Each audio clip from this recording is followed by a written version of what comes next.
அதை பத்தி ஒரு வார்த்தை நினைச்சிட்டாலே புது தெம்பு கூடி வந்து விடுகிறது என்ற அழகான செய்தியை சொல்கிறார்கள். ஒவ்வொரு நாளும் குறிப்பிட்ட நேரம் ஒதுக்கி நம்முடைய உள்ளார்ந்த ஆன்மீக பலத்தை தியான முறைகளில் பெருக்கிக் கொள்ள வேண்டும். சில சமயத்துல பாத்தீங்கன்னா நல்லது செஞ்சு நல்லா வாழ்ந்துகிட்டு இருக்கிறப்ப திடீர்னு ஒரு இடர்பாடு வந்துருது. கூட இருக்கிறவங்க யாராவது இறந்து போயிடுறாங்க. நற்பார்வை, நன்னல பார்வையிலே ஆன்மீகம் கலந்த ஒருவித செயல்பாட்டுக்கான உற்சாகம் இருக்கிறது. அன்புக்குரியவர்களே, அன்பு உள்ளங்களே, உறவுகள் மேம்பட தொடரிலே 2வது பருவத்திலே தந்தை ஜெமி, தந்தை சந்தியாகு திண்டுக்கல் மறைவா மாவட்டத்திலிருந்து நமக்கு உதவி செய்து கொண்டிருக்கிற தந்தையரோடு, மாதா தொலைக்காட்சி நண்பர்களோடு உங்களை வாழ்த்துவதிலே மகிழ்ச்சி அடைகிறேன். நற்பார்வை சிந்தனைகள், உற்சாக வார்த்தைகள், ஆன்மீகம் கலந்து ஆழப்பட்டு நாம் வாழ ஆரம்பிக்கிற பொழுது நாமும் வாழ்ந்து பிறரையும் வாழ வைக்க முடியும் என்ற ஒரு யதார்த்தம் இருக்கிறது. அதுக்கு ஆரம்பத்துக்கு நம்ம உலகம் எப்படி இருக்கு? நாம் பயிற்சி கொடுக்கிற நேரத்தில், கற்றுக் கொடுக்கிற நேரத்திலே, கற்றுக்கொண்டிருக்கிற நேரத்திலே மாணவ செல்வங்களையும் மக்களிடமும் கேட்பது உண்டு. உலகத்தை எப்படி பார்க்குறீங்க? உலகம் எப்படி இருக்கு அப்படின்ற ஒரு கேள்வியை கேட்கறது உண்டு. அப்ப பல்வேறு தரப்பட்ட பதில்களை நான் கேட்பது உண்டு. சரிங்களா? அப்ப இப்ப நீங்க உலகத்தை எப்படி பார்க்குறீங்க? உங்களுடைய உலகம் பற்றிய நினைவுகள் எப்படி இருக்கிறது, சிந்தனைகள் எப்படி இருக்குன்னு யோசித்து பாருங்க. இது அடிக்கடி நம்ம சுய புரிதல், தெரிதல், அதுக்கு ஞானம் பெறுவதற்கும் இது மிகவும் உதவியா இருக்கும். நான் உலகத்தை எப்படி பார்க்கிறேன், எப்படி நிதர்சன நற்பார்வை பெறுவது என்ற சிந்தனைகள் உங்களுக்கு நிறைய இருக்கும். நான் நிறைய புதுசு சொல்ல போறதில்லை. ஏற்கனவே உங்களுக்கு தெரிந்ததுல இன்னும் ஒருபடி ஒரு சிந்தனையை சேர்த்து தான் தரப்போறேன். என்னை விட அதிகம் தெரிஞ்சவங்க நீங்க நிறைய பேர் இருப்பீங்க. உங்கள வாழ்த்துக்கள். அப்படி பார்க்குறப்ப உலகத்தை பார்க்கிற மனிதர்களை பல விதமா நம்ம பார்க்கலாம், பிரிச்சு பார்க்கலாம். ஒரு குரூப்பு எதிர்மறை சிந்தனையாளர்கள், பெசிமிஸ். அவங்க என்ன சொல்லுவாங்க? ஒரு சில ஜெபக்குழுக்கள் கூட உலகம் முடிய போகுதுன்னு வருஷக்கணக்கா சொல்லிக்கிட்டு இருக்கிறாங்க. உலகம் கெட்டுக்கிட்டே இருக்குது, அழிஞ்சு போயிட்டே இருக்குது, அழிய போகுது. அதை பத்தியே சொல்லி சொல்லி ஏற்கனவே மனுஷன் நொந்து போயிருக்கான். இதுல இன்னும் நோகடிக்கிற ஆளுங்களாவும் இருப்பாங்க. அப்ப இந்த எதிர்மறையான சிந்தனையாளர்கள் அவங்க பார்வை முழுவதும் எல்லாம் போச்சு அப்படிங்கிற ஒரு தன்மையில வந்து விடுகின்ற ஒரு அபாயம் இருக்குது. இதைத்தான் நரம்பியல் வல்லுநர்கள் கூட அடையாளப்படுத்தி கவனமா இருக்க சொல்றாங்க. இன்னைக்கு ஆன்மீகம் நற்பார்வையை எப்படி கூர்மைப்படுத்த முடியும் என்பதை பற்றி நம்ம இந்த பகிர்வுல பார்க்க போறோம். இந்த பகிர்வு, அடுத்த பகிர்வு, அடுத்தடுத்து நம்ம தொடர்ந்து சிந்திப்போம் பின்னாடி. அப்படி பார்க்குறப்ப இன்னைக்கு உண்மையான ஆன்மீகவாதி உலகத்தின் யதார்த்தத்தை கண்டிப்பாக பார்ப்பவராக இருக்க முடியும். தீமையை, அதனுடைய தன்மைகளை உணர்பவராகவும் இருக்க முடியும், உணர்பவர்களாகவும் இருக்க முடியும். ஆனால் அதோடு அவர்கள் முடங்கி போய்விடுவதில்லை என்பதுதான் ஒரு யதார்த்தம். அவர்களிடம் ஒரு புதிய உற்சாக நற்பார்வை ஊற்றெடுப்பதை உணர முடியும். அதுதான் இறைவன் தருகின்ற உண்மையான தாக்கத்தின் அடையாளம்.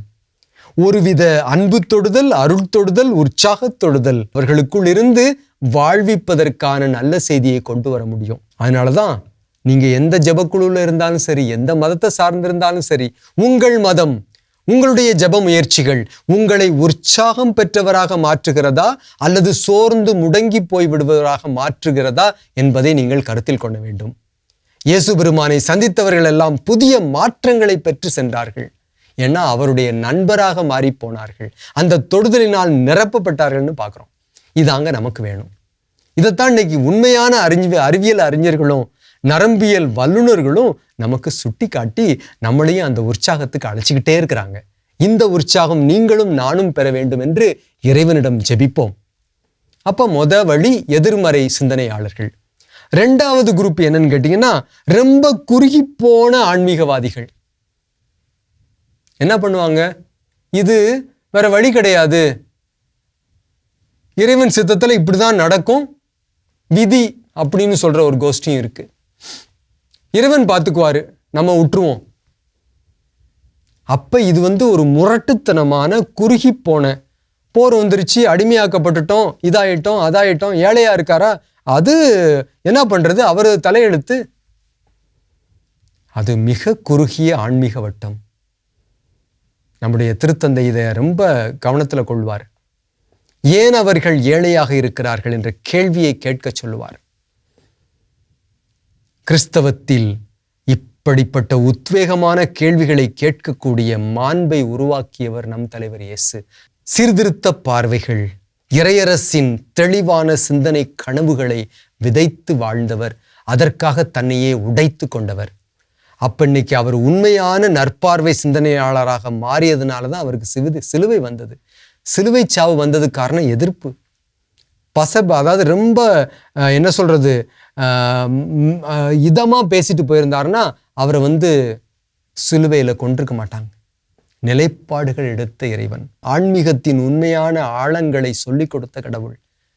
அதனால இந்த ஒரு குறுகிய ஆன்மீகம் உள்ள ஒரு குரூப் இருந்துகிட்டே இருக்கு. வேற வழியே கிடையாது, நீங்க பேசாம இருக்க வேண்டிதான் அப்படின்ற தன்மைக்கு போயிடுவாங்க. அதை வேற வழிகளில் விளக்கம் கொடுத்து செயலாக்கத்துக்கு பதிலாக நொந்து போய் அமைதியா போறதுக்கான ஒரு காரியம். மூணாவது ஒரு குரூப் இருக்கு.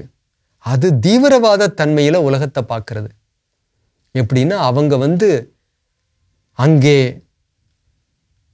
உலகத்துல தீமை இருக்குதா, இந்த தீமையை போக்கணும்னா தீமை செய்யற எல்லாத்தையும் அழிச்சிடணும். தந்தை கிரகரி பாயில் அவர்கள் சுட்டி காட்டியதை போல, இளைஞர்கள் குற்றம் செஞ்சிட்டாங்களா, அவங்கள பூரா சிறையில போட்டு வெளியவே விடாத. அவன் அவ்வளவுதான், அவன் வாழ்க்கை முடிஞ்சு போச்சு, அவன்லாம் திருந்தவே முடியாது, இவ திருந்த முடியாது, இவனை மாற்ற முடியாது, எந்த குற்றத்தை மாற்ற முடியாது, இவங்க பாடு இப்படிதான் அப்படின்னு அவங்கள மாற்றணும்னா அவங்கள இல்லாம பண்ணணும், இல்லைன்னா தண்டிச்சிடணும். ராடிக்கல் முரட்டு அணுகுமுறைகள். அதுல இன்னைக்கு ஒரு குரூப்பு கொல்றதுக்கும், அதுல அரசியல் தலைவர்கள் ஒரு சிலர்லாம் இப்ப அது மாதிரி நிறைய வளர்ந்து வர்றத உலக யதார்த்தங்கள் காட்டுது. திருத்தந்தையும் அதை சுட்டி காட்டுவார். இப்படிப்பட்ட கருத்தியல்கள் கொண்ட தலைவர்களை சில நாடுகள் கொண்டு அதனால மக்கள் லட்சக்கணக்கில் கஷ்டப்படுறத பார்க்குறோம், செத்து மடிகிறத பார்க்குறோம். இதை கண்டும் கண்டுக்காம இவங்கெல்லாம் சாகணும், ஒன்றும் இல்லை அப்படின்னு நினைக்கிற ஆளுங்களும் இருக்கிறாங்க. அதே மாதிரி அவங்கள இல்லாம பண்ணிடணும்னு ஒரு வித முரட்டு அணுகுமுறை கொண்டவர்களாக இருக்கிறார்கள். இது மூன்றாவது நிலை. அப்ப எதிர்மறை சிந்தனை, முரட்டு ஆன்மீகம் அல்லது தீவிரவாத தன்மைகளை கொண்ட அணுகுமுறைகள். நாலாவது ஒருங்கமைந்த நிதர்சன நற்பார்வை ஈடுபாட்டுத்தன்மை. இது என்னன்னா இயேசு பெருமான் காட்டிய வழி, திருத்தந்தை பிரான்சிஸ் அவர்கள் காட்டிக் கொண்டிருக்கிற வழி. உண்மை என்னன்னு தெரிஞ்சு கொள்ளணும், அதிலே அதை மாற்றுவதற்கு நான் நிதர்சன பார்வையிலே என்னுடைய கடமையை செய்வதற்கு என்னை தயாரித்துக் கொள்ள வேண்டும். அதற்கு ஒவ்வொரு நாளும் என்னை தெளிவிலும் அன்பிலும் நன்மையிலும் அருளிலும் நிறைத்து கொண்டே இருக்க வேண்டும். ஒவ்வொரு நாளும் சிறிய சிறிய வழிகளிலே நல்ல தாக்கங்களை ஏற்படுத்தி கொண்டே இருக்க வேண்டும். பெருமையோடு நம்ம சொல்ல முடியும், நம்முடைய திருத்தந்தை பிரான்சிஸ் அவர்கள் இதுக்கு ஒரு முன்னுதாரணமாக இருக்கிறார். அதனாலதான் பல நாடுகளிலிருந்து உண்மையை தேடி, அமைதியை தேடி, நல்லதை தேடி வருகிறவர்கள் இவரை பார்த்து இவருடைய வார்த்தையிலே புதிய உற்சாகங்களை கண்டு கொண்டிருக்கிறார்கள். நம்ம நன்றி சொல்லணும் இறைவனுக்கு.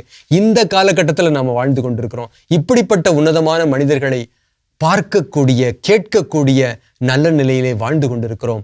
நாமும் இந்த தொடுதலில் சிலவற்றை பெற்றுக்கொண்டு பலம் பெற்று நாமும் செல்ல வேண்டும் என்பதற்கு இறைவனிடமிருந்து அழைப்பு வருகிறது. இதுக்கு நம்மளை நாம தயாரித்துக் கொள்ளணுங்க. அப்ப இந்த ஒரு ஒருங்கமைந்த நற்பார்வை ஒரே நாள்ல வந்துறதில்லை. மெதுவாக நாம் தயாரிக்கப்பட வேண்டும். ஒவ்வொரு நாளும் நாம் தயாரிக்கப்பட வேண்டும். திறந்த மனதோடு நாம் யதார்த்தங்களை தெரிந்து கொள்ள வேண்டும். சில சறுக்கல்கள் வந்துவிடும், பின்னடைவுகள் வந்துவிடும்.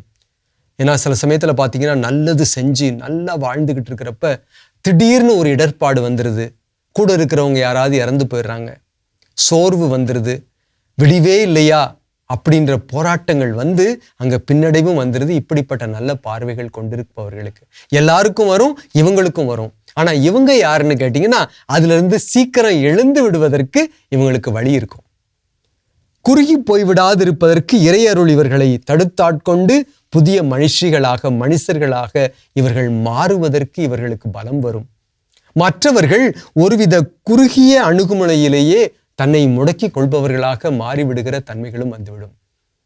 அப்ப இந்த நேர்மறை அல்லது நற்பார்வை, நன்னல பார்வையிலே ஆன்மீகம் கலந்த ஒருவித செயல்பாட்டுக்கான உற்சாகம் இருக்கிறது அன்புக்குரியவர்களே. இதுல நாம சில பழக்க வழக்கங்களை நமதாக்கி கொள்ள வேண்டும் என்று அறிஞர்களும் சொல்லுகிறார்கள். அது தொடர் பயணமாக மாறிக்கொண்டே இருக்க வேண்டும் என்று சொல்லுகிறார்கள். இதை பத்தி சில சிந்தனைகள். அப்ப ரிச்சர்ட் டேவிட்சன் போன்ற நரம்பியல் வல்லுநர்கள் ஆராய்ச்சியில் ஈடுபடுறவங்க என்ன சொல்றாங்கன்னா, அதுக்கு முதல் அடியாக ஒவ்வொரு நாளும் குறிப்பிட்ட நேரம் ஒதுக்கி நம்முடைய உள்ளார்ந்த ஆன்மீக பலத்தை தியான முறைகளில் பெருக்கிக் கொள்ள வேண்டும்.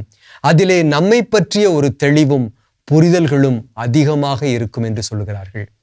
அதனாலதான் அவங்க என்ன பண்றாங்கன்னா, ரிச்சர்ட் டேவிட்சன் கூட நல்ல தியானம் செய்கிறவருடைய மூளையை பரிசோதித்து பார்க்கிறார்கள். நரம்பு மண்டலத்தை பரிசோதித்து பார்த்தார்கள். அதிலிருந்து அவர் நல்ல நல்ல புத்தகங்கள், ஆராய்ச்சி கட்டுரைகளை எழுதிக்கிட்டு இருக்காரு. இது மாதிரி ஆராய்ச்சிகள் நிறைய வளரணும். அப்ப ஒரு நாளைக்கு குறைஞ்சது 1/2 மணி நேரம் தியானம் பண்றப்ப என்ன நடக்குதுன்னு அவங்க ஆராய்ச்சி செஞ்சு, இவரும் ஆராய்ச்சி செஞ்சார், இவருடைய குழுவினர்களும் ஆராய்ச்சி செய்யறாங்க. அதுல அவங்க கண்டுபிடிச்சது என்ன தெரியுமா? இப்படி ஒவ்வொரு நாளும் நல்ல தியான பயிற்சிகளை செய்கிற பொழுது மூளையிலும் நரம்பு மண்டலங்களிலும் நல்ல மாற்றங்கள், உற்சாகங்கள் வருவதையும் நல்ல ரசாயனங்கள் சுரப்பதையும் அவர்கள் கண்டார்கள். எதிர்ப்பு சக்தி கூடியிருப்பதை கண்டார்கள். புதிய உற்சாகம் அவர்களிடம் இருப்பதையும் அவர்கள் உணர்ந்து கொண்டார்கள். அதனுடைய தாக்கங்கள் வெளிப்படையாக வெளிப்படுவதை உணர்ந்தார்கள். அவங்க செல்லுகின்ற இடங்களிலே ஏற்படுகின்ற அதிர்வலைகளை இவர்களால் உணர முடிந்தது என்று சொல்வார்கள். அதனாலதான் அப்படிப்பட்ட பார்வையில உங்களுடைய வாழ்க்கையிலையும் நீங்க இந்த உள்ளார்ந்த பலம் பெற்று வருகிற பொழுது புது தெம்பும் நலன்களும் உங்களுக்கு கிடைத்துவிடும். இப்ப ரிச்சர்ட் டேவிட்சன் இப்படி தியானம் பண்றவங்கள்ட்ட இருக்கிற எக்ஸ்ட்ரா சக்தி என்னன்னு கேட்டீங்கன்னா, அதை அவர் சுட்டி காட்டுறார். இந்த ஆராய்ச்சி இன்னும் பெரிதுபட வேண்டும்னு சொல்றார். குறிப்பாக நோய் எதிர்ப்பு சக்தி, நன்மைத்தனம் இவர்களிடம் அதிகமாக பெருகி வருவதை அவரால் கண்டுபிடிக்க முடிந்தது. அவருடைய குழுவினர்களால் கண்டுபிடிக்க முடிந்தது. அதே மாதிரி பல்வேறு சவால்களை சந்தித்து வருபவர்களை தினமும் குறிப்பிட்ட நேரம் தியானம் பண்ண சொன்னாங்க. அதுக்கப்புறம் அவங்களுக்கு மற்ற பயிற்சிகளையும் கொடுத்தாங்க. அப்போது அவர்களுடைய எதிர்ப்பு சக்தி, நம்பிக்கை சக்தி விரைவாக துரிதப்படுத்தப்படுவதை இவர்களால் உணர முடிந்தது. அன்புக்குரியவர்களே, அதுல அவர் கோடிட்டு காட்டுற இன்னொரு அழகான காரியம் அன்பு சக்தி. இது நமக்கும் நிறைய உற்சாக செய்திகளை கொடுக்க முடியும். அதுல அவங்க என்ன சொல்றாங்க அப்படின்னு சொல்லி கேட்டா, அன்பை தியானிப்பதற்காக இவர்கள் மக்களை பயிற்றுவிப்பார்கள். அதனுடைய தாக்கங்களை இவர்களால் உணர முடிந்தது. அதுல அவர் காட்டுற உதாரணங்கள்ல எனக்கு ரொம்ப பிடிச்ச ஒரு உதாரணம், அவர் தலை லாமாவை பற்றி ஒரு உதாரணம் காட்டியிருக்கிறார். அது இந்த நாளின் சிந்தனைக்கு உங்களோட பகிர்ந்துக்கிட்டு ஒரு சின்ன தியானத்துக்கு போயிடுவோம். ஒரு முறை தலை லாமா அவர்கள் எகிப்திய பாலைவனத்தில் இருக்கிற ஒரு சிஸ்டர்சியன் துறவிகள் வாழுகிற இல்லத்துக்கு அவருடைய நண்பரை சந்திக்க போறார். கதை, அன்பு கதைகள், நல்ல கதைகள், ஆன்மீக கதைகள். நீங்க ஒரு நல்ல ஆன்மீகவாதியா இருந்தா நிறைய கதை சொல்ல தெரியணும். நல்ல தகப்பனா இருந்தா, நல்ல தாயா இருந்தா நல்ல கதை சொல்ல தெரியணும். தாத்தா பாட்டிங்களா இருந்தா இன்னும் நல்லா தெரிஞ்சிருக்கணும். உங்க வாழ்க்கையில இருந்து நல்ல நல்ல கதைகளை ஞாபகப்படுத்தி திருப்பி திருப்பி சொல்லணும். அத சில காரியங்களை அரைச்சமாவே அரைக்கிற மாதிரி இருந்தாலும் பரவாயில்ல, நல்லா சொல்லுங்க. தலை லாமா அந்த இடத்துக்கு போறார், அந்த துறவி இல்லத்துக்கு போறார். காலையில போய் சேர்ந்துடுறார். அப்ப இங்க இருக்கிற ஒரு சகோதரர் அவரை வரவேற்று சொல்றாரு, எங்களுடைய இந்த இல்லத்தினுடைய தலைவர் தியானம் பண்ண போயிருக்காரு, 1 மாச தியானம். அப்படியா, சந்தோஷம். ஆனால் இன்னைக்கு முடிச்சுட்டு வர்றாரு, ஏன்னா நீங்கள் வரப்போறீங்கன்னு அவருக்கு தெரியும். இன்னைக்கு முடிச்சுட்டு வர்றாரு, கொஞ்சம் காத்துருங்க, இன்னும் கொஞ்ச நேரத்தில் வந்துருவாரு. அப்படியா, நல்லது. அப்போ தலைலாமாவுக்கு ஒரு உற்சாகம். கேட்குறாரு வியப்போட, எதை பற்றி தியானம் பண்ண போயிருக்காரு 1 மாசமா? உடனே அங்க கவனித்து கொண்டிருந்த அந்த இளந்துறவி சொல்றாரு, அன்பை பற்றி தியானம் செய்ய போயிருக்கார். ஆஹா, அன்பை பற்றியா? ரொம்ப ரொம்ப சந்தோஷம். அப்ப அவர் கொடுத்த தேநீரை அறிந்து விட்டு காத்திருக்கிறார். கொஞ்ச நேரத்தில் அந்த இளந்துறவி சொல்றாரு, வந்துகிட்டு இருக்கிறாரு, இப்ப வந்துருவாரு. கொஞ்ச நேரத்தில் ஜன்னல் திறந்திருக்குது. பார்க்கிறாரு, தூரத்துல அந்த இல்லத்தினுடைய தலைவர் நடந்து வருவது தெரிகிறது. தலைலாமா தன்னுடைய சாட்சியமாக அவர் எழுதுவதை டேவிட் ரிச்சர்ட்சன் சுட்டி காட்டுறார். அவர் தூரத்திலிருந்து வரும்போதே தலைலாமா அவருடைய முகத்திலே அந்த அன்பு வெளிப்படுவதை உணர்கிறார். அன்பை தியானித்து 1 மாதம் அன்பை தியானித்து விட்டு வந்தவர் நடந்து வருகிற பொழுது அவருடைய முகத்திலும் உடல் அசைவு மொழிகளிலும் அவரை சுற்றி அந்த அன்பின் பிரதிபலிப்பு காணப்படுவதை இவரால் உணர முடிகின்றது. இந்த அன்பின் தொடுதல், அன்பின் தாக்கம், அன்பின் பாதிப்புகள், தாக்கங்கள். வந்தவர் சொல்றாரு, நான் போய் இறை அன்பையும் மனித அன்பையும் தியானித்து விட்டு வந்தேன் என்று சொல்கிறார். அறிவியலார் டேவிட் ரிச்சர்ட்சன் சொல்லுகிறார், இந்த அன்பை அவர் தியானித்ததால் அவரிடமிருந்த எதிர்ப்பு சக்தி தன்மைகளும் அதிர்வலைகளும் ஜீவகாந்த சக்தி தன்மைகளும் அதிகரிக்கிறது என்பதை அவர் உணர்ந்து சுட்டி காட்டுகிறார். அருமையானவர்களே, நம்முடைய வாழ்க்கையிலும் நன்னல நற்பார்வை பயிற்சி மேற்கொள்ளுகின்ற நேரத்திலே எத்தனை பிரச்சனை இருக்கட்டும், சோர்வுகள் இருக்கட்டும், கஷ்டங்கள் வரட்டும், போர்க்கொடுமைகள் வரட்டும், பிளவுகள் இருக்கட்டும், அப்பப்ப இந்த அன்பு தியானம், இறைவனுடைய அருள் பிரசன்ன தியானம், இறைவனோடு நம்மை ஐக்கியப்படுத்திக் கொள்ளுகிற முயற்சிகள் அது குறைவுபடக்கூடாது. அதனால தான் நற்பார்வை சிந்தனைகளிலே நாம் வளர வேண்டும் என்றால் நம்முடைய வாழ்க்கையில் இந்த அன்பு நிறை அருள் முயற்சிகள் நமதாக இருந்துவிட வேண்டும் என்பதை ஆன்மீகவாதிகள் அடிக்கடி வலியுறுத்தி வருவார்கள். அப்ப இந்த அன்பு பாதிப்பு என்னன்னு கேட்டீங்கன்னா, இது நமக்கு மிக அருமையான உள்ளார்ந்த மாற்றங்களையும் வெளிப்படையான மாற்றங்களையும் ஏற்படுத்த முடியும். நியூரோபிளாஸ்டிசிட்டி சிந்தனைகளை இவர்கள் உள்ளடக்கி சொல்வார்கள்.